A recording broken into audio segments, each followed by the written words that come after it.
What up, everybody? It's your boy Young Fizz, and welcome back to another video. So today we're asking the question, is a shock mount worth it? All right, so let's ask ourselves a question. Is the shock mount worth it? We're gonna find out that right now. So let's go ahead and do this test. The way I'm gonna do this test, I'm gonna act like I'm a rapper in the studio, right? I'm a rapper in the studio. I'm gonna start bouncing, and so we're gonna bounce. We're gonna bounce, yeah, oops, I'm kicking the stand. This is dramatic. This is being dramatic right here. We're not gonna really do this in the studio, but this is just being dramatic to see how much a shock mount affects the noise. You know what I'm saying? As I'm bouncing now, I'm kicking stuff in the studio, bouncing up and down, kick the mic again. All right, so that's a little test there. So now what we're gonna do, I'm gonna use my other mic here.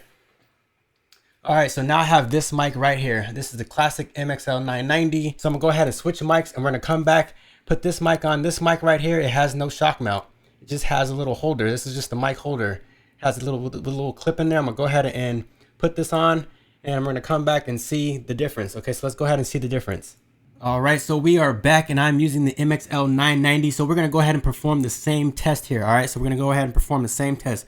So again, I'm gonna act like I'm a rapper. I'm gonna start jumping. Yeah, I'm a rapper. Yeah, we're gonna actually kick the stand. But this will never happen in the studio when we're kicking the stand, because you know you ain't supposed to do that. All right, jumping like a rapper. Hit a rumble. All right, so that is the little test for us today. So the question is a shock mount necessary? I'm gonna leave that for you guys to decide in the comments below. Please comment down below, what do you think? Is a shock mount worth it? Yes or no? It's your boy Young Fizz, aka Mr. Dope Status. Make sure you subscribe to my channel, as well as turn on the bell notification, so when I drop a new video, you are the first ones to know about it. All right, thank you again for tuning in, and we'll see you in the next video.